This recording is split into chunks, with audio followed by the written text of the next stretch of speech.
चलिए देखिए चैप्टर का अंतिम टाइम चला। असाइनमेंट मिला कि नहीं मिला एमपीडीआर वाला तुम लोगों को? अभी नहीं मिला है? आज मिल गया ना असाइनमेंट? ठीक है, तो असाइनमेंट करिए अपना आराम से। ठीक है, एक दिन इसमें और लगेगा, ख़त्म हो जाएगा ये भी। चलिए आइए असाइनमेंट करिए इसमें। हाँ पर स्कोरिंग है बेटा। भाई देखिए 9 क्वेश्चन एग्जाम में आते हैं, 9 में से 5 करना होता है, तो चॉइस आपकी अपनी है। पर हम ये चाहते हैं भाई कि नंबर अच्छा है, इसलिए हम पहले पढ़ा रहे हैं आपको। भाई एग्जाम में तो 9 में से 5 की चॉइस आपकी अपनी है। उस दिन क्या दिमाग काम करता है आपका, क्या ग्रह दशा है आपकी, राहु केतु कहाँ पे स्थित है, उस पर डिपेंड करता है ना भैया, कि क्या कुंडली में आपके कौन ग्रह कितना खेल रहा है। ठीक है तो शनि वनी मेहरबान हो जाएंगे तो रास्ते में एक्सीडेंट हो जाएगा, समझ रहे हैं आप ना। तो कहने का मतलब मेरे ये है कि जो ग्रह दशा होती है बहुत, हाँ, तो अब आपके साल भर की मेहनत जो होती है वो बताती है। तो हम अपनी तरफ से पूरा 100% दे रहे हैं। एग्ज़ाम में आपकी अपनी चॉइस है कि आपको कौन सा चैप्टर अच्छा लगता है। भाई देखिए ये मेरी प्लानिंग हो सकती है, आपका अपना प्लानिंग कुछ और हो सकता है, वो आपकी अपनी चॉइस है। पढ़ाना सब है हमको, बस हम ये कह रहे हैं कि पहला क्वेश्चन थर्मोडायनेमिक्स अटेम्प्ट करिएगा, दूसरा एमटीडीआर से अगर पॉसिबल हो तो, और नहीं तो फिर जो आएगा करिएगा पास होने के लिए। पहले बचना इंपॉर्टेंट है ना यार, नंबर तो आता रहेगा। सर्वाइवल इज़ मोर इम्पॉर्टेंट है कि नहीं जी? पहले बचेंगे तब तो नंबर आएगा, बचेंगे नहीं तो क्या नंबर आएगा। चलिए तो कल कहाँ तक हो गया था बेटा? हमको लग रहा है हो गया था क्या हो गया था जी? हाँ CP बाई CV क्या हो गया था आपको बताइए? Minus del P by del V at constant S, और क्या था बेटा बताओ? Del V by del T at constant P, और आपका आया होगा डेल P बाई डेल, अच्छा डेल T था, del T by del P at constant B, यही आया होगा, यही था आपका। ठीक, चलिए अब यहाँ तक हम लोग कल कर लिए थे। थोड़ा सा इसको और मॉडिफाई करते हैं। कैसे मॉडिफाई करते हैं आइए देखिए देखिए देखिए। Since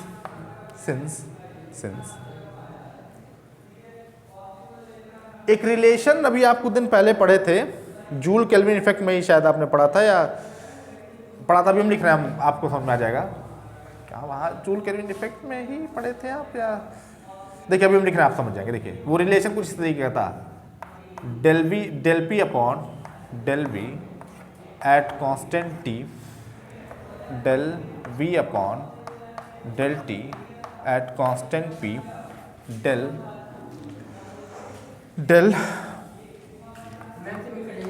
T by del T by del P at constant V, किसके इक्वल बताइए? -1 के। ये पढ़ा कि नहीं पढ़ा आपने बताइए? पढ़ा है? कहाँ पढ़ा है? केमिस्ट्री में? अरे भाई हाँ, आपको हमने बताया था कि if function of x,y,z is equal to constant, तो क्या लिखते थे आप? Del x by del y at constant z, del y by del z at constant x, और del z by del x at constant y, किसके equal बेटा? -1 के। याद है? ये रिलेशन हम लोग कहीं यूज़ किए थे, कहाँ यूज़ किए थे? देख के बताइए कॉपी में, सोच के बताइए कहाँ यूज़ किए थे, याद नहीं होगा। स्पेसिफिक हीट इक्वेशन में हम लोग इसको क्या कहते हैं बेटा? यूज़ किए थे। ठीक है, चलिए इसी को फिर से यूज़ कर देते हैं, ठीक है ना। चलिए तो क्या मिलेगा हमको बताइए? क्या क्या मिल रहा है हमको? देखिए del V upon del T, हाँ, तो यहाँ से दिस इम्प्लाइज दैट क्या मिल रहा है बताइए? Del V by del T at constant P, del T by del P at constant V, किसके आ रहा है आपको बताइए? किसके इक्वल आ रहा है? -1 upon del P by del V at constant T के। आ रहा नहीं आ रहा? भाई देखिए ऐसे लिख सकते हैं हम ना। तो अब देखिए इसकी जगह पर हम क्या यूज़ कर सकते हैं बताइए? -1 अपॉन दिस, छाप दीजिए जल्दी, छापी, पहले इतना छापी है। इसको कुछ इक्वेशन बना दो, तो लास्ट इक्वेशन बना था क्या? 4 बना था ना। तो ये जो कल इक्वेशन आपका रह गया था, इसको आप इक्वेशन कितना बना देंगे बताइए 5, और इसको कितना बना देंगे इक्वेशन नंबर बेटा 6। जल्दी करिए जल्दी करिए, रिकॉर्ड हो रहा है ना? चलिए चलिए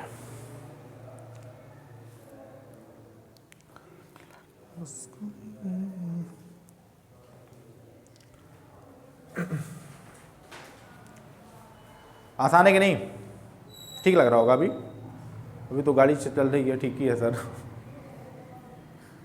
जब तक पढ़ना है तब तक आ रहा है, जब तक कॉपी पर खेल खत्म, गेम ओवर। लिखे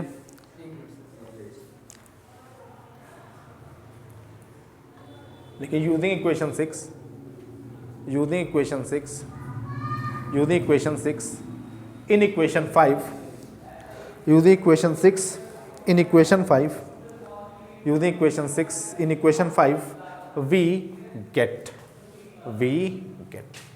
क्या मिलेगा मेरे होनहार विद्यार्थियों? क्या मिलेगा बताओ? क्या मिलेगा बच्चों? CP बाई CV किसके इक्वल आ जाएगा बताइए?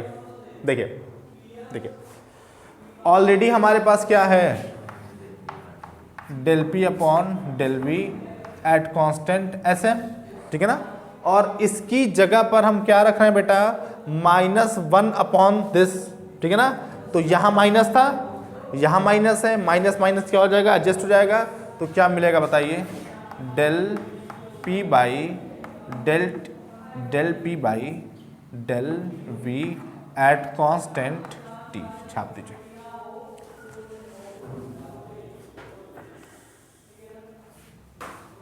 मुश्किल है क्या? आसान है। चलिए इसको कुछ इक्वेशन बना दो बाबू। 6 के बाद कितना बनता है बेटा? 7। 6 के बाद कितना बनता है? 7। चलिए छापिए, जल्दी छापिए, ठीक है? चलिए अब लिखिए, फिर लिखिए इफ मिटा दे इसको। चलिए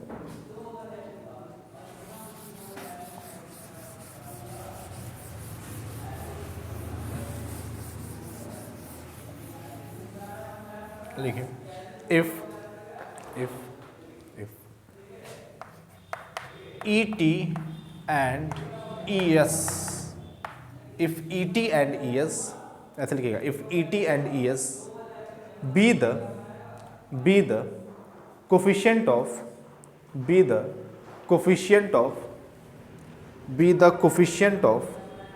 isothermal and adiabatic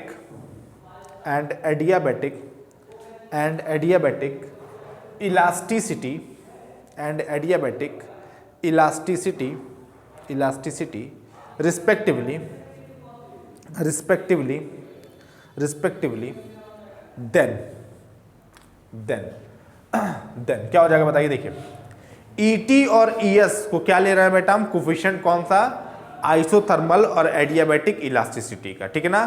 तो इसका फॉर्मूला हम लोग सीधे सीधे यहाँ पे क्या करेंगे, यूज करेंगे। इसकी डिफिनीशन आपको बिल्कुल नहीं जाननी है, इसका मतलब क्या होता है आपको बिल्कुल भी नहीं जानना है, बस सीधा सीधा क्या यूज कर देना बेटा, फॉर्मूला, ठीक है? चलिए तो ET का फॉर्मूला क्या होता है? Then ET is equal to बेटा हमारा होता है, ET इज इक्वल टू बेटा होता है, ये होता है V del P by del V at constant T, and ES हमारा होता है V del P by del V at constant S, ठीक है भाई? एडियाबैटिक प्रोसेस के लिए हमने आपको बताया है कि एडियाबैटिक प्रोसेस में एंट्रोपी भी क्या होती है, कांस्टेंट होती है।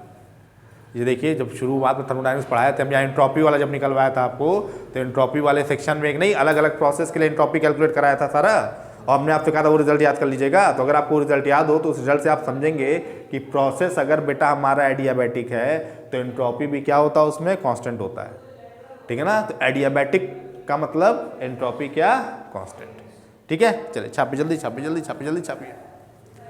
ET की वैल्यू इतनी, ES की वैल्यू इतनी।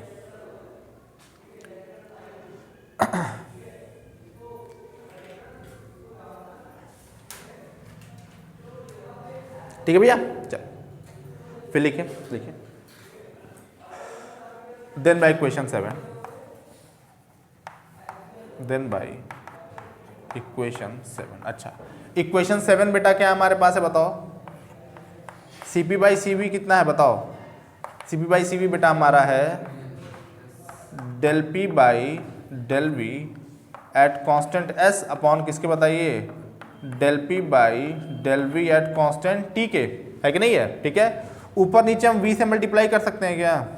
V से V कट जाएगा, कोई फर्क पड़ेगा नहीं। और V से मल्टीप्लाई करते ही ऊपर वाली क्वांटिटी क्या बन जाएगी आपकी? ES, और नीचे वाली क्वांटिटी क्या बन जाएगी बताइए? आपकी ET। देख लीजिए आप, है ना। और ES अपॉन ET को ही हम क्या कहते हैं बेटा? गामा। क्या कहते हैं? गामा। तो आपके सिलेबस में, आपके पेपर में दोनों तरीके से पूछा गया है। क्या क्या पूछा गया है? आपको क्या क्या प्रूफ करके दिखाना होता है? ऐसे पूछा गया है।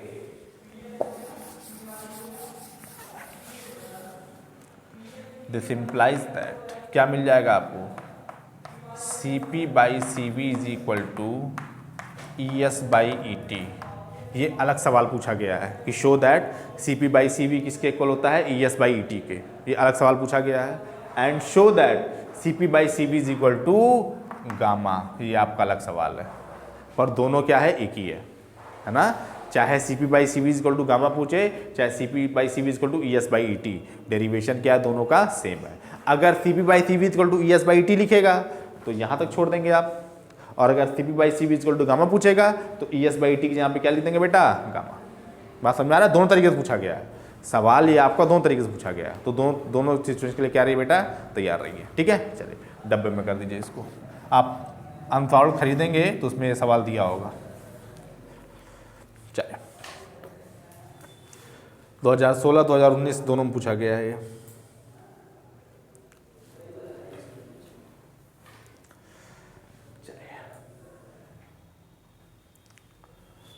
उन्नीस में नहीं, 2016 2017 या 18 में भी आया होगा। ठीक है बेटा, चलिए तो इसी के साथ स्पेसिफिक हीट वाला टॉपिक क्या हो गया आपका खत्म। लास्ट हेडिंग इस चैप्टर का डाल दीजिए, मैग्नेटो कैलोरिक इफेक्ट। अब देखिए एक सवाल अलग से और पूछा जाता है, ठीक है ना। एक सवाल अलग से और पूछा जाता है, कंफ्यूज मत होइएगा। हो सकता हो आपके अनसॉल्व में इसी चैप्टर में दिया हो वो क्या, कि show that gamma is equal to 1+2/f। ये दोनों गामा सेम है, C/CV की वैल्यू 1+2/f भी आप लिख सकते हैं, ठीक है ना। तो ये हम डेरिवेशन आपको बताएंगे किसमें, जब काइनेटिक थ्योरी ऑफ गैसेस पढ़ाएंगे तब। क्योंकि F क्या होता है बेटा? डिग्री ऑफ फ्रीडम होता है। नाम सुना होगा आपने केमिस्ट्री में, degree of freedom. Degree of freedom क्या होता है?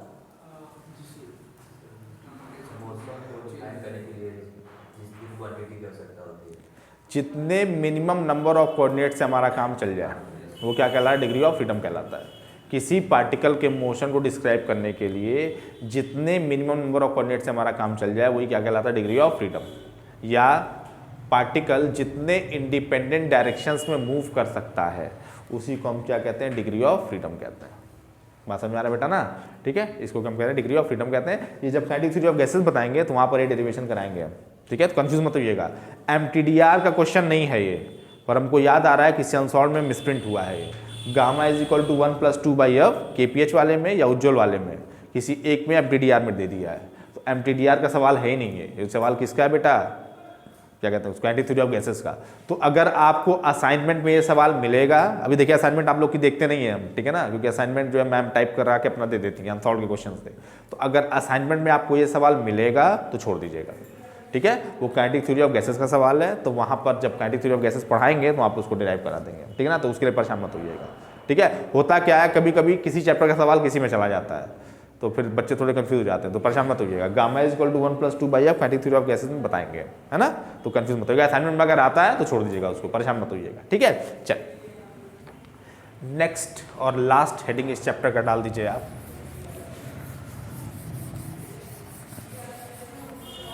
और मेरी पूरी कोशिश होगी कि इस टॉपिक को हम ख़त्म करा दें, क्योंकि इस टॉपिक के ख़त्म होते ही चैप्टर आपका ख़त्म हो जाएगा।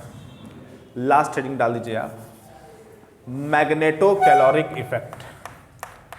Magneto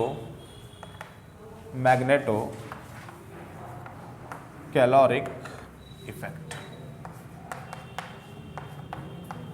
magneto caloric effect. ठीक है, ये भी आपका इंपॉर्टेंट है, ये भी आपका इंपॉर्टेंट है। ठीक है, ये भी आपका इंपॉर्टेंट टॉपिक है। ठीक है, अब मैग्नेटो कैलोरिक इफेक्ट का मतलब क्या है? मैग्नेटो मतलब क्या होता है? मैग्नेट। कैलोरी मतलब क्या होता है? एनर्जी। तो कुछ एनर्जी और मैग्नेटिज्म टाइप में कुछ रिलेशन होगा। आइए देखते हैं क्या रिलेशन होता है वो। लिखिए लिखिए, the effect of magnetic field, the effect of magnetic field on temperature and amount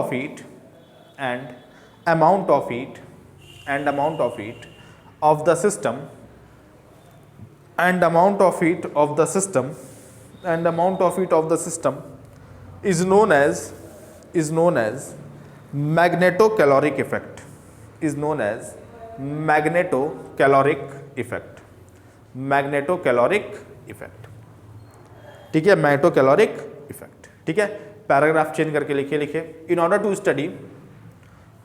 to study magnetocaloric effect,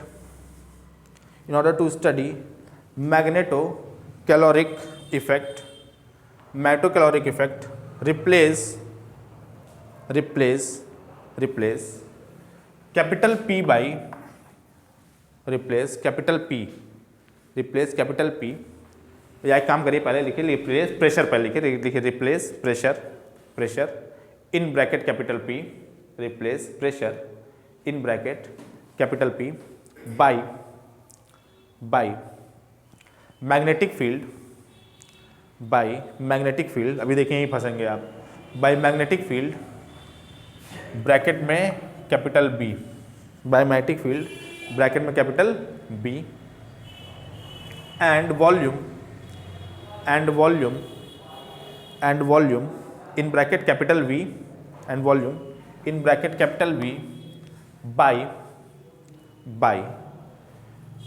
magnetization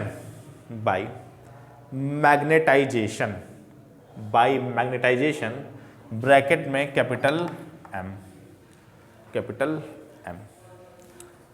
ठीक है, इन second tedious equation given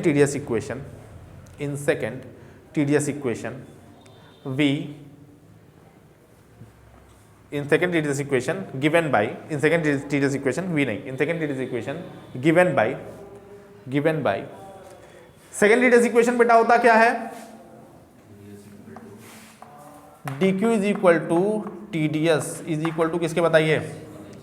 CP dt minus T del V by del T at constant P। नहीं, गड़बड़ हो रहा है।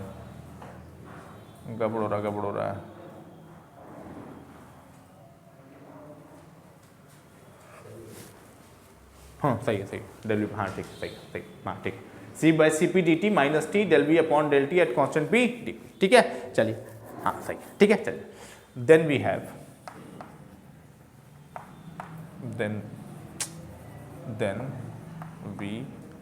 देखिए करना क्या है, सेकेंड टीडियस इक्वेशन में P को किससे रिप्लेस कर देना है बेटा? B से, और V को किससे रिप्लेस कर देना है बेटा? M से।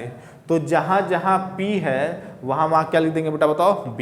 ठीक है ना, तो क्या मिल जाएगा आपको? dq इज इक्वल टू किसके इक्वल आ जाएगा बेटा, बताओ? ये आ जाएगा हमारा CB dt minus T del M by del T at constant B D. लिख सकते हैं क्या ऐसे? भाई प्रेशर को B से रिप्लेस करना था, वॉल्यूम को M से। देखिए कर दिया हमने। छापी, जल्दी छापी। इसको इक्वेशन 1 बना दीजिएगा, इसको इक्वेशन 2 बना दीजिएगा।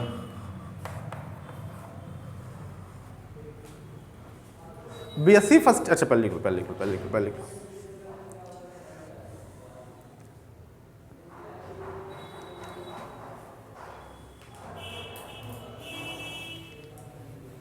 बीएससी फर्स्ट ईयर में आप लोग मैक्सवेल लॉस पढ़े होंगे, इलेक्ट्रोमैग्नेटिक वेव्स।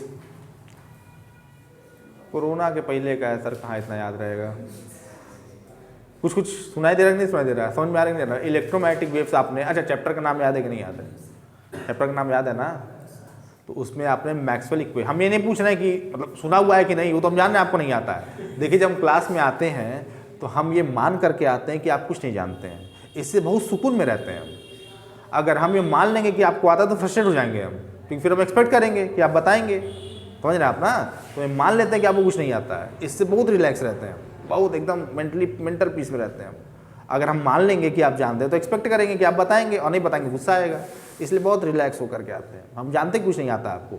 मेरे लिए थोड़ी बहुत अंग्रेजी जानते हैं आप, और थोड़ा बहुत आप एक दो बेसिक टर्म जानते हैं, A+B का होल स्क्वायर टाइप, है ना। उसके अलावा हम जानते हैं कि आप कुछ नहीं जानते हैं, मान लेते हैं कुछ नहीं जानते हैं, जानते हैं बहुत अच्छी बात है, पर मेरी अपनी अंडरस्टैंडिंग। उससे फिर फ्रस्ट्रेशन नहीं होती है, एक्सपेक्टेशन नहीं होती है कि बच्चा बता ले जाएगा, ठीक है, ये हम बेइज्जती कर रहे हैं आपकी। चलिए खैर कोई बात नहीं। अब देखिए, तो इलेक्ट्रोमैग्नेटिक वेव्स में बेटा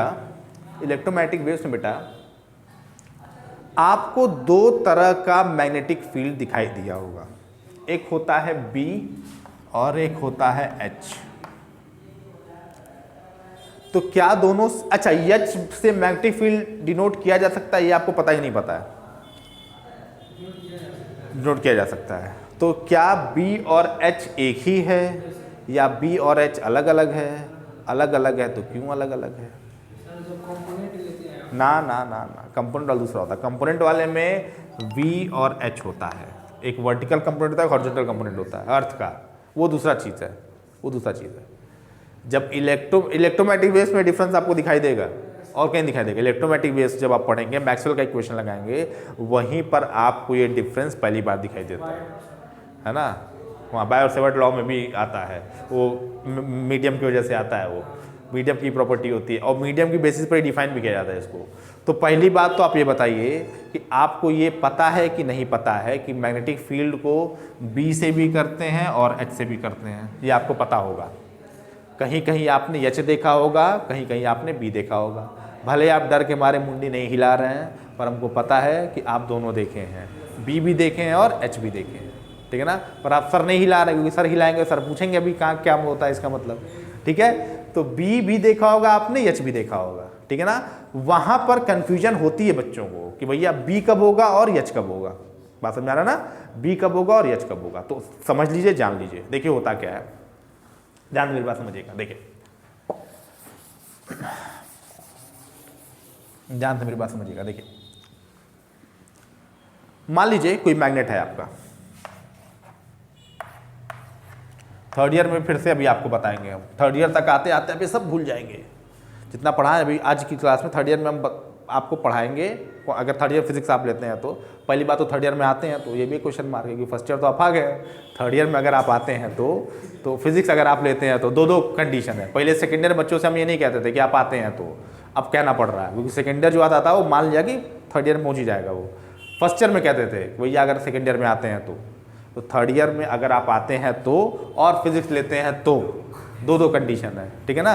अगर ये दोनों कंडीशन सेटिस्फाई होती है तो आपको हम फिर से ये कॉन्सेप्ट बताएंगे, फिर से ये सेम कॉन्सेप्ट बताएंगे, और सेम कॉन्सेप्ट आपसे सेम सवाल आपसे उस दिन ही पूछेंगे, पर आप नहीं बता पाएंगे। जैसे आज आप देख रहे हैं बंदर की तरह से कि मूंगफली अब मिलेगा, वैसे ही उस दिन भी आप देखेंगे, उस दिन यही सेम सिचुएशन होगी। ये मेरा अपना अनुभव है, सेम सिचुएशन होगी, ठीक। अब देखिए समझिए पहले, क्योंकि आप लोग करते हैं कॉपी के पीछे नोट कर लेते हैं, कॉपी के ऊपर नोट कर लेते हैं, यहाँ नहीं नोट करते हैं। अभी हम बताएंगे धीरे धीरे लोग चोरी छुपे कॉपी के पीछे नोट करेंगे, लोग मेरे पीछे मुड़ते ही, पर जहाँ नोट करना होता है वहाँ नोट लोग नहीं करते हैं, ठीक है। तो सीखिए पहले होता क्या है। मैग्नेट है, अगर नॉर्थ पोल है और साउथ पोल है, इसके बीच में देखिए कुछ नहीं है, अभी कोई मीडियम नहीं रखा, कोई मटेरियल आपने नहीं रखा है, तब जो मैग्नेटिक फील्ड आपकी होगी वो क्या होती है बेटा, हमारी H होती है। क्या होती है? H होती है। ठीक है ना।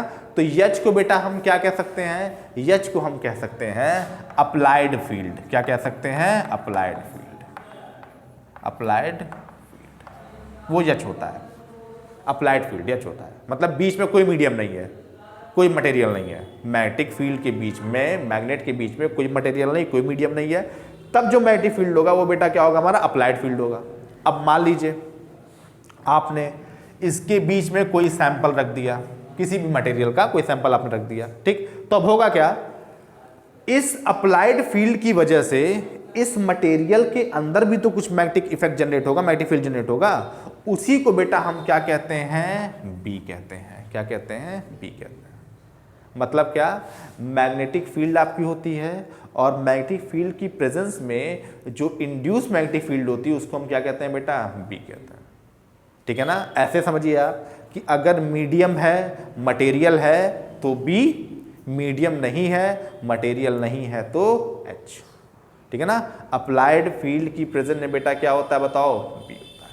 ठीक है ना। चलिए अब मेरी बात को ध्यान से समझिएगा, ठीक है। और बी को हम रैंडमली ऐसे मैग्नेटिक फील्ड लिख देते हैं, पर एक्चुअल में बी हमारा मैग्नेटिक फील्ड नहीं होता, बी का एक अलग नाम होता है। बी को हम कहते हैं, आप लोग पता नहीं पता होगा कि नहीं, बी का नाम होता है बेटा मैग्नेटिक इंडक्शन वेक्टर। बी का ओरिजिनल नाम यही है, मैग्नेटिक इंडक्शन वेक्टर। क्योंकि देखिए ये इंड्यूस होकर के आया है, ये इंड्यूस होकर के आया है, एच की प्रेजेंस की वजह से है ये, समझ रहे हैं आप ना। तो बी को बेटा हम क्या कहते हैं, मैग्नेटिक इंडक्शन वेक्टर कहते हैं। रैंडमली हम लोग मैग्नेटिक फील्ड लिखते जाते हैं, पर दोनों में डिफरेंस होता है। कायदे से क्या लिखना चाहिए, एच, ठीक है। पर क्योंकि आप जब भी कोई देखिए, बीएससी का पूरा सिलेबस अगर आप केमिस्ट्री का देखेंगे तो बीएससी फर्स्ट ईयर में आपको शायद गैसियस स्टेट पढ़ाया जाता है, ठीक है ना, और सेकेंड ईयर में सॉलिड और लिक्विड दोनों है, या मतलब BSc first year second year मिला करके आपको सॉलिड, लिक्विड और गैस पूरा मीडियम पढ़ाया जाता है। क्यों पढ़ाया जाता है, ताकि आपको माध्यम की समझ हो जाए। किसी फिजिकल फिनोमेना को आप किसी मीडियम में ही तो परफॉर्म करते हैं ना, चाहे सॉलिड का मीडियम होगा, चाहे लिक्विड का मीडियम होगा, चाहे गैस का मीडियम होगा। तो अगर आपको माध्यम की समझ होगी तभी तो आप फिजिकल फिनोमेना की स्टडी कर पाएंगे, समझ पाएंगे उनको। इसीलिए केमिस्ट्री का सिलेबस ऐसे डिजाइन किया गया फर्स्ट ईयर सेकेंड ईयर का कि आपको मीडियम की प्रॉपर्टीज क्या हो सकें, समझ में आ सकें। इसलिए सॉलिड, लिक्विड, गैस तीनों फर्स्ट ईयर सेकेंड ईयर मिला के पढ़ा दिया जाता है कि माध्यम की समझ पहले आपको, जब माध्यम की समझ आपको होगी तभी उस माध्यम में होने वाले फिजिकल फिनोमेनास को आप समझ पाएंगे। अगर माध्यम की समझ नहीं होगी आप फिजिकल फिनोमेनास को नहीं समझ सकते, ठीक है ना। और मोर और लेस जो भी एक्सपेरिमेंट हम करते हैं किसी ना किसी मीडियम में करते हैं, इसीलिए हम लोग सीधे सीधे क्या यूज कर देते हैं बेटा, बी, है ना। एच की तरफ हम नहीं जाते। वो जब डिफरेंस की बात आती है कि विथ मीडियम, विदाउट मीडियम, तब एच और बी में डिफरेंस आता है। विथ मीडियम लेंगे आप तो बी लेंगे, विदाउट मीडियम लेंगे तो क्या हो जाएगा बेटा, एच। बात समझ आ रहा है ना। तब डिफरेंस आपका आता है कि जब मीडियम की बात होती है। मीडियम की बेसिस पर अगर आप चल रहे हैं तब बात होगी। और अगर मीडियम आपका मतलब मीडियम का क्लासिफिकेशन है ही नहीं, मीडियम क्लासिफिकेशन आपका नहीं, मीडियम के बारे में सोचना ही नहीं है, तो सीधे सीधे क्या ले लेते हैं बेटा, हम बी ले लेते हैं। जैसे यहाँ पर हम गैसेस की बात कर रहे हैं तो गैस एक मीडियम है ना, तो गैस अगर मीडियम है तो हम क्या ले लेंगे, बी ले लेंगे। वो तो हम आपको बता रहे हैं कि भाई मीडियम की बेसिस पे डिफाइन होता है। अगर हम ये सवाल नहीं उठाते तो आपके दिमाग में कभी नहीं आता कि एच और बी में क्या अंतर है। पर ये अंतर आपको पता होना चाहिए कि भैया हम बी कब लेंगे, हम एच कब लेंगे। अगर मीडियम है तो बी, मीडियम नहीं है तो एच। और क्योंकि यहाँ आप गैसेस का सिस्टम पढ़ रहे हैं, मीडियम है तो हमने सीधे सीधे क्या ले लिया बेटा। इतनी बात आपको समझ में आ गई। चलिए अब देखिए, ये तो छोटे भाई थे, आइए इनके बड़े भाई से मिलते हैं। एक वेक्टर आपका क्या है, M. What is this M, इसको हम कहते हैं मैग्नेटाइजेशन वेक्टर। क्या कहते हैं, मैग्नेटाइजेशन वेक्टर, ठीक है ना। कोई मीडियम मटेरियल की, देखिए एक चीज पहले आप और समझिए, एक चीज पहले आप और समझिए, पास आपको समझा देते हैं, ये समझाने में ही टाइम चलाता है इसमें। देखिए एक चीज और समझिए, देखिए एक तरह का, देखिए कुछ पैरामीटर्स ऐसे होते हैं ना जो पर्टिकुलर मीडियम की इंफॉर्मेशन देते हैं। जैसे एक आपका पैरामीटर होता है, पैरामीटर क्या, कांस्टेंट भी बोल सकते हैं, पैरामीटर बोल सकते हैं। एक आपका पैरामीटर होता है एप्सिलॉन, एक होता है आपका के, एक होता है आपका म्यू। एप्सिलॉन को हम क्या क्या क्या कहते हैं बेटा, परमिटिविटी, क्या कहते हैं बेटा, परमिटिविटी, ठीक है ना। के को बेटा हम क्या कहते हैं, डाइलेक्ट्रिक कांस्टेंट, बोल्ट्जमैन कांस्टेंट भी कहते हैं, पर यहाँ पर के को हम क्या ले रहे हैं, डाइलेक्ट्रिक कांस्टेंट। और म्यू क्या होता है बेटा, के तो कहीं भी एडजस्ट कर देते हैं, म्यू क्या होता है बताइए, म्यू को हम कहते हैं परमिएबिलिटी, परमिएबिलिटी। तीनों क्या होते हैं जानते हैं आप, तीनों क्या होते हैं जानते हैं आप, अपसाइलन के म्यू क्या होता है, किसके बारे में इंफॉर्मेशन देता है,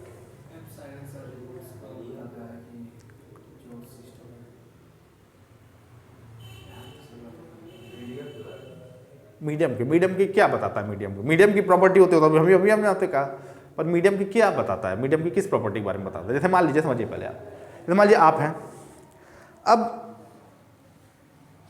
भाई दोस्तों का भी, आपके दोस्त होंगे, उनका भी कई क्लासिफिकेशन, जैसे कुछ होते हैं बेस्ट फ्रेंड होते हैं, बेस्टी जिनको आप कहते हैं, तो बेस्टी का मतलब क्या होता है, बेस्टी का मतलब कि उसका घर मेरा घर, तो आप उसी घर में जाते होंगे, आराम से उछल कूद मचाते होंगे, कोई नहीं रहता होगा तब, अगर उसमें मम्मी पापा होता था आप शांति से रहते होंगे। और कुछ दोस्त ऐसे कैजुअल दोस्त होते हैं कि आप गए, उनके डाइनिंग रूम में बैठे, बातचीत किए, चले आए, ठीक है। जैसे मान लीजिए कि आप मेरे घर आ गए, तो आपके दोस्त तो मैं नहीं, तो हम जहाँ आपको बैठाएंगे आपको बैठे रहना पड़ेगा, जो सवाल जवाब करेंगे उसका सीधे आप निकल लेंगे। मान लीजिए आप अपनी नानी के यहाँ गए, नानी के यहाँ गए तो पूरा घर ही अपना जाम कर वहाँ दौड़िए, तो देखिए आप वही हैं, आप वही हैं, बस जगह के हिसाब से आपका जो अलावेंस है, आपकी जो परमिट है, वो क्या हो रही है, चेंज हो रही है। नानी के घर अगर आप जाते हैं तो पूरा का पूरा घर आपका है, जहाँ मन करे वहाँ उछलिए कूदिए। मेरे घर अगर आप आएंगे तो मेरा डाइनिंग रूम, मेरा स्टडी रूम है, वो आपका होगा, वो भी क्या, जो कुर्सी पर बैठाएंगे आपको वही आपका होगा, चक्कर पकड़ करेंगे आप, एक थप्पड़ मार देंगे आपको, समझ रहे हैं आप ना। तो आपकी अलावेंस अलग अलग जगह क्या होती है, अलग अलग होती है, ठीक है। इसी तरह से कोई मीडियम इलेक्ट्रिक फील्ड को कितना अलाउ करेगा, ये हम किससे पता करेंगे, उसकी परमिटिविटी से। परमिट, इलेक्ट्रिक फील्ड को कितना परमिशन देगा, वो इलेक्ट्रिक फील्ड को कितनी परमिशन देगा अपने अंदर एंटर होने की, ये हम किससे पता करेंगे, उसकी अपसाइलन से, ठीक है। और यही सेम फिर होता है म्यू के लिए, कोई मीडियम मैग्नेटिक फील्ड को कितना अलाउ करेगा, ये हम किससे पता करेंगे, उसकी परमिएबिलिटी से। इलेक्ट्रिक फील्ड के लिए परमिटिविटी, मैग्नेटिक फील्ड के लिए permeability. And what is this के क्या बताता है, कोई मीडियम कितना इंसुलेटर है, कितना कुचालक है, ये हम किससे पता करेंगे बेटा, उसके के से। के की वैल्यू आप निकाल लेंगे तो आपको इंसुलेटर के, इंसुलेशन प्रॉपर्टीज के बारे में या इंसुलेटर के बारे में क्या चल जाएगा, पता चल जाएगा। बात समझ में आ रही भैया, ठीक है ना। तो ये तीन तरह के क्या होते हैं, पैरामीटर होते हैं, जिनसे मीडियम की इंफॉर्मेशन आपको मिलती है, ठीक है ना। एप्सिलॉन क्या बताएगा, इलेक्ट्रिक फील्ड की अलावेंस, म्यू क्या बताएगा, मैग्नेटिक फील्ड की अलावेंस, के क्या बताएगा, इंसुलेशन, मतलब इंसुलेटर के बारे में क्या देगा, इंफॉर्मेशन देगा आपको, ठीक। इसी तरीके से एक वेक्टर आपका होता है मैग्नेटाइजेशन वेक्टर, इसको हम कहते हैं यम, क्या कहते हैं बेटा, एम, क्या कहते हैं इसको, एम। यम क्या होता है, यम क्या बताता है कि कोई मटेरियल है वो किस एक्सटेंट तक, किस लिमिट तक आपका क्या होगा, मैग्नेटाइज होगा। बात समझिएगा, किस एक्सटेंट तक वो मैग्नेटाइज होगा, उसी को हम क्या कहेंगे बेटा, एम कहेंगे, क्या कहेंगे, एम कहेंगे। एक और पैरामीटर होता है आपका ससेप्टिबिलिटी, आपने नाम सुना होगा, मैग्नेटिक ससेप्टिबिलिटी। ये क्या बताता है, हिंदी में पता नहीं क्या कहते हैं इसको, मैग्नेटिक ससेप्टिबिलिटी क्या बताता, नहीं, ये बताएगा आपका कि मीडियम आपका कौन सा है, डायमैग्नेटिक है, पैरामैग्नेटिक है या फेरोमैग्नेटिक है।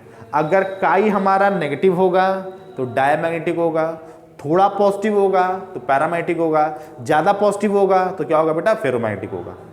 तो काई की वैल्यू की बेसिस पर हम मतलब मैग्नेटिक मटेरियल्स को क्या कर सकते हैं, डिफाइन कर सकते हैं। काई की वैल्यू नेगेटिव तो डायमैग्नेटिक, काई की वैल्यू पॉजिटिव तो पैरामैग्नेटिक, काई की वैल्यू ज़्यादा, मतलब पॉजिटिव से ज़्यादा, मतलब ऐसे समझिए आप, काई इज लेस देन 0 तो डायमैग्नेटिक, काई इज ग्रेटर देन 1 तो पैरामैग्नेटिक, काई इज मच ग्रेटर देन 1 तो फेरोमैग्नेटिक। बात समझ, तीन तरह के मटेरियल जानते हैं आप, डाया, पैरा, फेरो, है ना। चलिए, तो ये सब मतलब कुछ कॉन्सेप्ट ऐसे होते हैं जिनके बारे में इंफॉर्मेशन आपको होनी चाहिए, उनमें से दो हम यूज करेंगे। एक तो देखिए बी हमने यूज कर दिया, एक हमने यम यूज कर दिया, एक हम और यूज करेंगे काई, ये ससेप्टिबिलिटी वाला, ठीक है ना। तो आप जान लीजिए तीनों क्या होते हैं, ताकि समझने में क्या होगी, आसानी होगी। चलिए आगे बढ़िए, जल्दी आगे लिखिए, देयर आर, लिखिए देयर आर, देयर आर, आगे लिखिए, लिखिए there are, there are, there are two cases, there are two cases, there are two cases, ठीक है। चलिए, देयर आर टू केसेस, चलिए हालांकि इतना समझाना ही चाहिए था, पर चलिए ठीक है, कॉन्सेप्ट क्लियर रहेगा तो अच्छा रहेगा। There are 2 cases. चलिए, दिक्कत क्या होती है ना कि आप लोग की गलती नहीं होती। इंटरम जब टीचर बताता है तो इंटरम देखिए सिलेबस बहुत ज़्यादा होता है, समय कम होता है, तो लिखाने पे उसका अप्रोच ज़्यादा रहता है, याद करने पर अप्रोच ज़्यादा रहता है। पर जब बीएससी में आप आते हैं तो हम लोग ये लिबर्टी ले सकते हैं कि यार थोड़ा बहुत, क्योंकि बीएससी में देखिए 9 में से 5 ही क्वेश्चन करना होता है, तो ये भी हम लोग के मान में रहता है कि यार 1-2 चैप्टर अंतिम में छूट भी जाएगा, बच्चे को कोई लॉस नहीं है, वो कॉन्सेप्ट क्लियर कर दो। मेरा तो ये सोच रहता है कि भाई जो पढ़ रहा है बच्चा वो पूरी तरीके से जाने, जो नहीं पढ़ पाएंगे आप उसमें कोई दिक्कत नहीं है, वो बाद में कहीं मौका मिले पढ़े, छोड़ दीजिएगा भाई। 9 में से 5 ही क्वेश्चन करना ना यार, 9 में से 9 तो करेंगे नहीं आप, अंतिम में लिख देंगे कोई 5 चेक कर लीजिए। अमिताभ बच्चन तो है नहीं आप, है ना, अमिताभ बच्चन तो है नहीं आपकी इस एटीट्यूड से काम करेंगे आप, समझ रहे हैं आप ना। तो 9 में से 5 ही करना रहता है, तो जितना पढ़िए उतने पे आपका कमांड क्या हो बेटा 100%। और पूरा पढ़ के आप एग्जाम देने में नहीं जा सकते हैं, पूरा पढ़ के एग्जाम देने में आप नहीं जा सकते हैं, आप सिलेक्टिव चीज़ें पढ़िए, सही चीज़ें पढ़िए। चलिए क्या लिखा बेटा, देयर आर 2 केसेस, ठीक है ना। केस फर्स्ट है, डाल दिए case first. Case first, case first है बेटा हमारा reversible isothermal change of magnetic field. Reversible isothermal change of magnetic field, reversible isothermal change of magnetic field, change of magnetic field, reversible isothermal change of magnetic field. चलिए इसमें लिखिए किस change की बात कर रहे हैं बेटा हम, आइसोथर्मल ना, तो आइसोथर्मल चेंज अगर तो जाहिर सी बात टेम्परेचर क्या होगा आपका कांस्टेंट। लिखिए in this case, in this case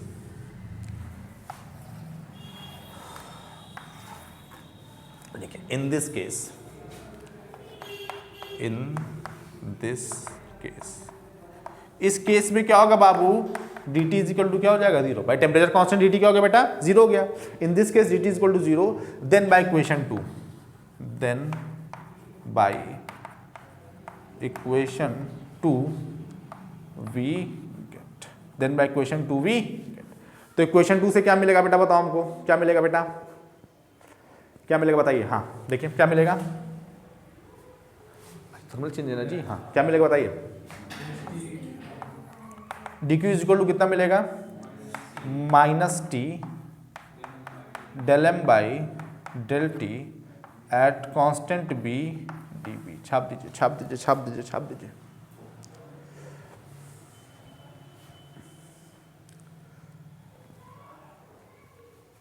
देखिए देखिए इसको इक्वेशन कितना बना देंगे बेटा बताओ, 3। चलिए लिखिए integrating, integrating equation 3, integrating equation 3, integrating equation 3 with in the suitable limits, with in the suitable limits, integrating equation 3 with in the suitable limits, with in the suitable limits, that is suitable limits, that is we assume that we assume that magnetic field changes from, that is we assume that magnetic field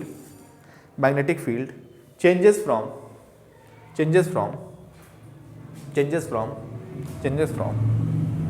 B initial to B final, ऐसे लिखिएगा BI to BF, B initial to B final, B initial to B final, ठीक है, V get, ठीक है ना, V get। चलिए आइए इसको इंटीग्रेट करते हैं, ठीक है ना। तो देखिए लेफ्ट हैंड साइड को इंटीग्रेट करेंगे, राइट हैंड साइड को इंटीग्रेट करेंगे, B इनिशियल से B फाइनल, ठीक है ना। तो क्या मिलेगा बताइए, लेफ्ट हैंड साइड में हमको मिलेगा, इसको डेल्टा क्यों लिख देते हैं जैसे पहले लिखते थे हम लोग, है ना। और यहाँ क्या आ जाएगा बताइए, -t integration B initial to B final del m by del t at constant B dB। छाप दीजिए, कोई दिक्कत है, कोई दिक्कत नहीं है। इसको डब्बे में भी कर दीजिएगा।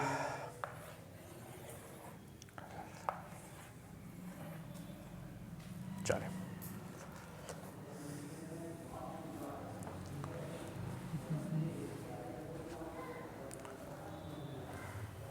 हो गया भैया? चलिए लिखिए दिस गिव्स द, लिखिए this gives the, this gives the, this gives the amount of eat, this gives the amount of eat, this gives the amount of eat, amount of eat given or taken, this gives the amount of eat given or taken, given or taken, given or taken from the system, given or taken from the system, given or taken from the system. ठीक है ना? फिर लिखिए paragraph change करके लिखिए that is ऐसा नहीं, that is नहीं, ऐसा लिखिए that is नहीं, this gives the amount of it given or taken from the system. फिर पैराग्राफ चेंज करके लिखिए since del m by del t at constant b is always negative, del m by del t at constant b is always negative. ठीक है? ये statement अभी आपको समझ में नहीं आ रहा होगा कि del m by del t at constant भी नेगेटिव कैसे होता है। ठीक है ना? ये अभी अगले केस में आपको हम दिखा देंगे कि del m by del t at constant भी क्या होता है, नेगेटिव होता है। ठीक है ना? अभी आप इसमें सीधे सीधे यूज कर लीजिए कि del m by del t at constant भी क्या होगा बेटा, हमारा नेगेटिव होगा। ठीक है? तो आप ये बताइए, अब देखिए del m by del t आपका नेगेटिव है, ध्यान से समझिएगा, del m by del t आपका नेगेटिव है। ठीक है ना? आगे भी नेगेटिव है, ओवरऑल नेगेटिव नेगेटिव मिलके क्या हो गया बेटा, पॉजिटिव। क्या हो गया, पॉजिटिव। और अब लिमिट ऑफ इंटीग्रेशन के ऊपर है कि डेल क्यू हमारा पॉजिटिव होगा या नेगेटिव होगा। भाई जाहिर सी बात है, अगर बी फाइनल की वैल्यू बी इनिशियल से बड़ी होगी तो डेल क्यू क्या होगा, पॉजिटिव होगा। बी फाइनल हमारा बी इनिशियल से छोटा होगा तो डेल क्यू क्या होगा, नेगेटिव होगा। बात समझ आ रहा है? लिखिए आगे, लिखिए देखिए इन this case is always negative के बाद देखिए इन this case we conclude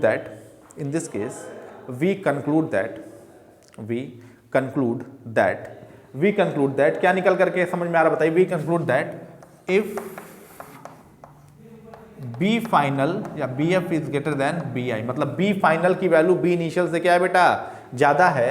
so this implies that delta q क्या हो जाएगा बेटा, बताओ। डेल्टा q क्या हो जाएगा, पॉजिटिव। ये बात समझ में आ रही नहीं आ रही, ध्यान से देखिए भाई। नेगेटिव ये है, नेगेटिव आगे है, नेगेटिव नेगेटिव मिलके क्या हो गया, पॉजिटिव। तो अब लिमिट ऑफ इंटीग्रेशन के ऊपर है कि डेल्टा क्यू पॉजिटिव होगा या नेगेटिव। अगर बी फाइनल की वैल्यू बी इनिशियल से ज्यादा होगी, डेल्टा क्यू क्या हो जाएगा बेटा, हमारा पॉजिटिव। और डेल्टा क्यू के पॉजिटिव होने का क्या मतलब है, डेल्टा क्यू के पॉजिटिव होने का मतलब है, क्या मतलब है, heat is given to the system. लिख डालिए, this implies that heat is given to the system. जानते हैं आप, heat is given to the system, heat is given to the system. छाप दीजिए, छाप दीजिए, छाप दीजिए। ठीक है बेटा। अब दूसरा केस क्या हो जाएगा, पलट के लिख दीजिए। क्या लिखेंगे पलट करके, इफ क्या लिख देंगे, if B F is less than B I, तो डेल्टा क्यू क्या हो गया बताइए, नेगेटिव। और ये क्या हो गया, heat is taken from the system. लिख डालिए, heat is taken from the system, heat is taken from the system.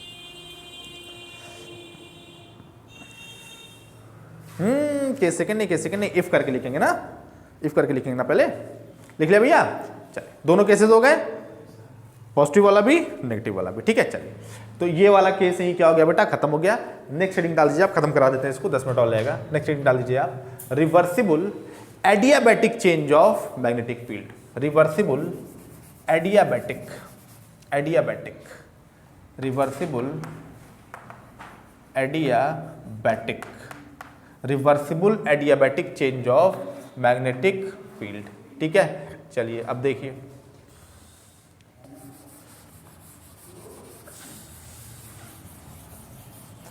ये केस इंपॉर्टेंट होता है, ये केस इंपॉर्टेंट होता है ना, ये केस इंपॉर्टेंट होता है, इसलिए इसको थोड़ा सा इलेबोरेट करेंगे हम लोग, थोड़ा सा इलेबोरेट करेंगे। और इस केस में आपको समझ में आएगा del M upon del T negative क्यों होता है, ठीक है ना। वहां पे देखिए इलैबोरेट नहीं किया था हमने क्योंकि उतना इंपॉर्टेंट नहीं था, ये वाला केस इंपॉर्टेंट होता है, ठीक है। इसके ऊपर भी आप इंपॉर्टेंट लिख लीजिए कि इसका रिजल्ट इंपॉर्टेंट, थोड़ा सा इंपॉर्टेंट है इसका रिजल्ट, ठीक है ना, इसका रिजल्ट इंपॉर्टेंट है, ठीक है, इसका रिजल्ट बेटा इंपॉर्टेंट है, ठीक है। चलिए आइए देखते हैं reversible adiabatic change of magnetic field. चलिए ये देखते हैं इन दिस केस क्या हो जाएगा, इन दिस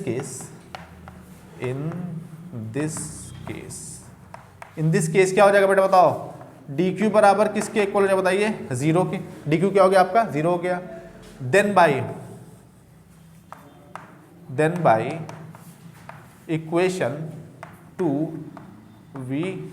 अच्छा चलिए अब बताइए डी क्यू बेटा अगर जीरो हो गया तो क्या हम इसको ऐसे लिख सकते हैं, क्या बताइए, C B D T is equal to T del L M by del T at constant B D, ठीक है भैया। चलिए अब देखिए this further implies that D T is equal to किसके इक्वल आ गया बेटा, 1 अपॉन सी बी या टी अपॉन सी बी करिए, T upon C B del M by del T at constant B D B, ऐसे लिख सकते हैं क्या हम, छाप दीजिए। इसको कुछ इक्वेशन बना देना तो कितना बनेगा बाबू, लास्ट कितना बना था, 3 बना था ना। और डेल्टा क्यू का जो फाइनल एक्सप्रेशन आया था उसको इक्वेशन 4 बना दीजिएगा। डेल्टा क्यू का एक्सप्रेशन आया था डब्बे में किया था जिसको, उसको इक्वेशन 4 बना दीजिएगा, इसको इक्वेशन 5 कर दीजिए। डेल्टा क्यू जो डब्बे में किया था उसको इक्वेशन 4, इसको इक्वेशन 5, ठीक है। चलिए फिर लिखिए if magnetic field changes from, लिखो बेटा जल्दी लिखो, if magnetic field changes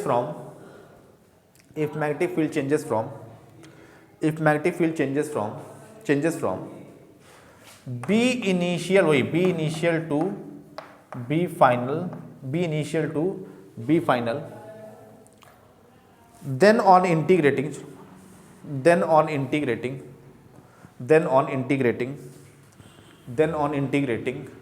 we get, चलिए इसको मिटा देते हैं, इसका कोई यूज नहीं है।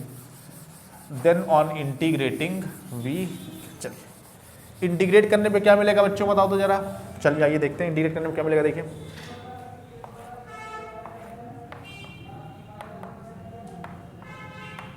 क्या मिलेगा, देखिए हमको मिलेगा लेफ्ट हैंड साइड में क्या मिलेगा, del T is equal to T C B, है ना, integration B I to B F, बेटा बात नहीं, B I to B F del M by del T at constant B D B. चलिए छाप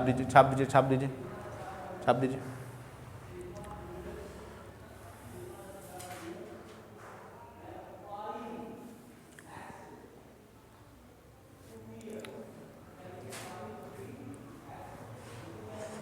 ठीक है चलिए फिर लिखिए सिंस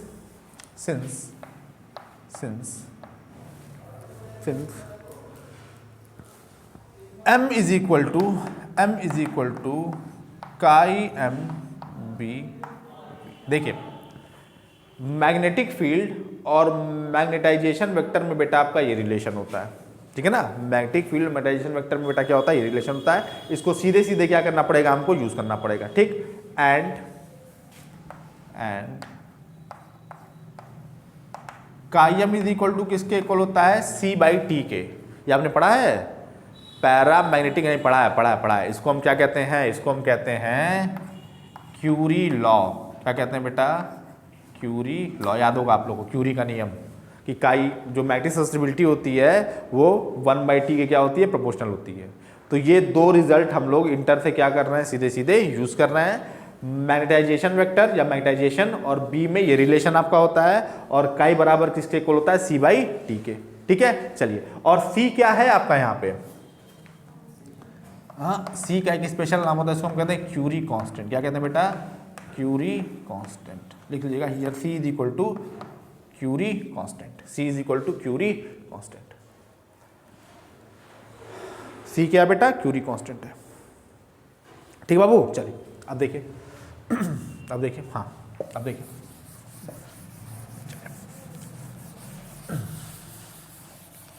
सी क्या होता है, क्यूरी कांस्टेंट होता है, ठीक है। चलिए this implies that m is equal to किसके इक्वल होता है बताइए, सी बी वी बाई किसके बताइए, टी के। सी बी वी बाई किसके हो गया, टी के। भाई कायम यहाँ पे सी बाई टी रख दिया हमने क्यूरी लॉ से, ठीक है। सो दिस इंप्लाइज दैट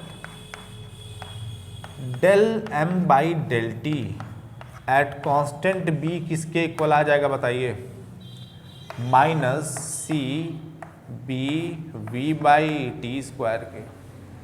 और देखिए ये नेगेटिव है कि नहीं है, इसलिए हमने वहाँ लिखाया था कि del M by del T at constant B is always negative, ठीक है, छाप दीजिए। अच्छा, लास्ट इक्वेशन कितना बना था बेटा, 5 बना था ना, इसको इक्वेशन 6 बना दीजिएगा और लिखिए देन बाय इक्वेशन 6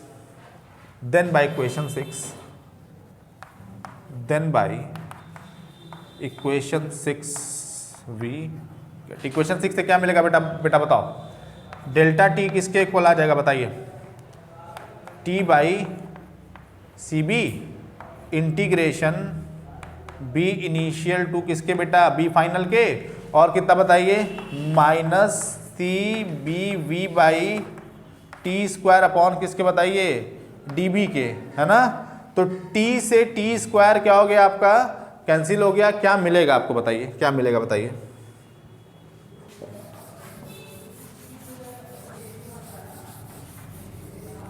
क्या मिलेगा बताइए, दिस इंप्लाइज दैट क्या मिलेगा, डेल्टा टी किसके इक्वल आ जाएगा बताइए। देखिए सी के, देखिए सी भी कांस्टेंट है, वी भी कांस्टेंट है, माइनस साइन को बाहर ले लीजिए तो क्या मिलेगा हमको, minus C V by C B, है ना। और क्या जा रहा बेटा आपका बताइए, हाँ C B by C B, और देखिए टी भी कांस्टेंट है क्योंकि इंटीग्रेशन एलिमेंट किसका है, बी का है, तो टी को भी कहाँ ले सकते हैं हम, बाहर। तो सी बी टी कर देते हैं, integration sign B initial to B final B D B, लिख सकते हैं क्या ऐसे, जी हाँ लिख सकते हैं, ठीक है भैया। तो अब अगर हम इंटीग्रेट करेंगे बेटा तो क्या मिलेगा बताओ, delta T is equal to minus C V upon two C B T, है ना, B square B initial to B final, यही मिलेगा ना भैया। चलिए जब आप लिमिट रख देंगे तब क्या होगा, लिमिट रख देंगे तो डेल्टा टी किसके इक्वल आ जाएगा बताइए, ये आ जाएगा आपका कितना जाएगा बेटा, minus C V upon two C B T, है ना, कितना आ जाएगा बताइए, B final minus B initial का होल स्क्वायर, और यहाँ से डेल्टा टी किसके इक्वल आ जाएगा बेटा बताओ, C V by two C B T, है ना, बी इनिशियल का whole square minus B final का होल स्क्वायर, छाप दो।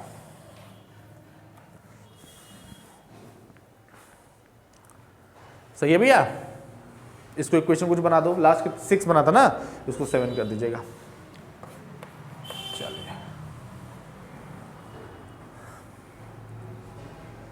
जल्दी करिए।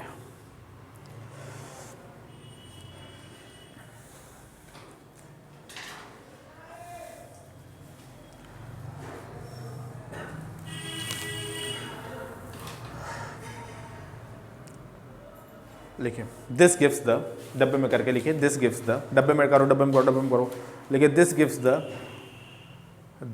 The change in temperature of the system, this gives the change in temperature of the system, this gives the change in temperature of the system. चलिए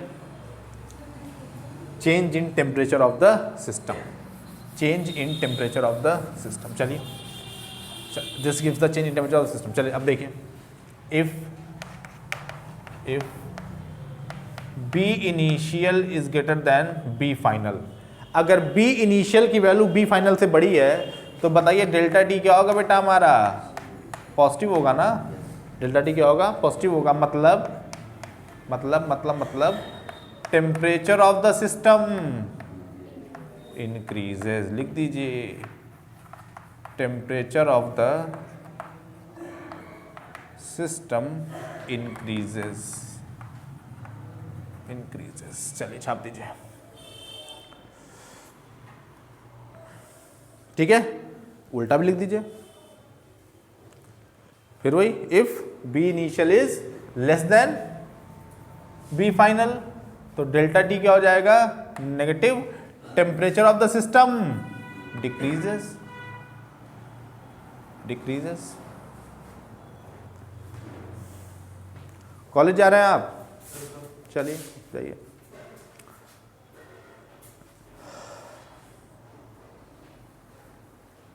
आसान है कि नहीं? चलिए, इसमें एक तीसरा केस भी होता है और वो इंटरेस्टिंग होता है। तीसरा केस क्या होगा? तीसरा केस ये होगा बेटा, जब बी फाइनल की वैल्यू क्या हो जाए, 0 हो जाए।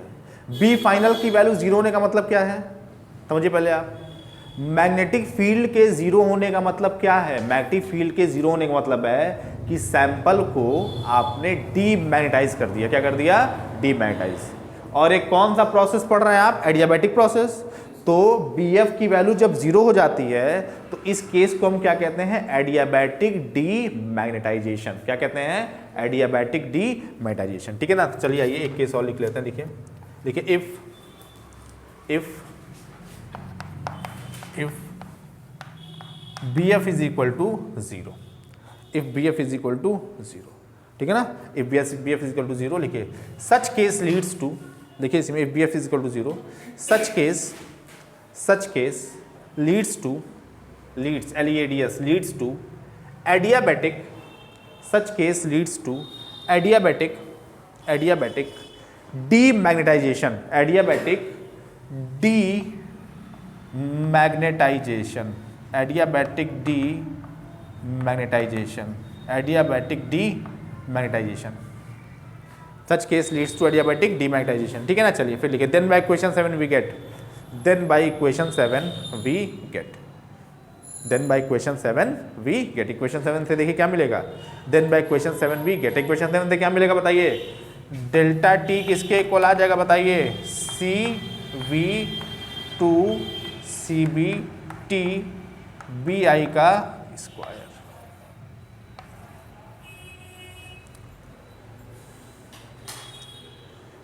ठीक है भैया? चलिए, this implies that delta T किसके प्रोपोर्शनल आ गया आपका बताइए? बी स्क्वायर के। इसको भी डब्बे में कर दीजिएगा कि चेंज इन टेम्परेचर आपका मैग्नेटिक फील्ड के स्क्वायर के क्या होगा? प्रोपोर्शनल होगा। मतलब क्या? जितना ज़्यादा मैग्नेटिक फील्ड होगा आपका, उतना ज़्यादा आपको चेंज इन टेम्परेचर देखने को मिलेगा। ठीक है, इसी के साथ ये चैप्टर आपका क्या हो गया बेटा? खत्म हो गया है।